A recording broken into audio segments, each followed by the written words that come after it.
Hallo zusammen, ich bin Katrin Erni von swissgermanonline.com und ich möchte heute eine kleine Einführung geben ins neue Thema. Morgen haben wir einen VIP-Schweizerdeutsch-Kurs am Abend am 8. Wie ihr vielleicht schon wisst.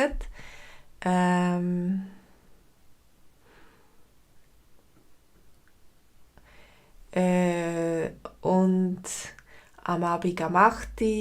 Haben wir den Kurs und das Thema sind Temperaturen. Im Moment ist wirklich voll Winter, an vielen Orten hat es Schnee, es ist kalt und wenn es draussen kalt ist es manchmal drinnen auch kalt. Oder die Frage ist, wie warm, wenn wir unser Büro heizen, oder wie warm wir unsere Wohnung heizen. Für die einen ist es vielleicht schnell zu warm, für die anderen ist es zu kalt. Und das gibt vielleicht Konflikt. Ich weiß nicht, wie das bei euch ist, aber bei uns daheim gibt es schon manchmal Meinungsverschiedenheiten, wie warm das wir einstellen wollen.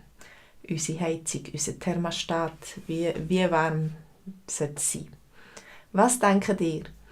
Morgen am Abend haben wir eine Geschichte eben von Marc, der in einem Grossraumbüro arbeitet. Und er hat zuerst viel zu kalt und stellt die Heizung wärmer. Und dann ist es so wie am Strand. Vielleicht ist das sehr positiv zum Arbeiten. Das erinnert einem an die Ferien. Es gibt eine positive Stimmung. Er sagt, es gibt eine gute Atmosphäre und dann kann man besser arbeiten, wenn es warm genug ist. Oder denkst du eher, es macht schläfrig, man kann sich weniger gut konzentrieren, man ist schneller abgelenkt, wenn es sehr warm ist im Büro. Was ist bei dir der Fall? Also, wenn du mehr möchtest wissen über die Geschichte von Marc, der aus dem Büro eine Sauna macht und die Reaktion der anderen Mitarbeiter, dann komm schauen.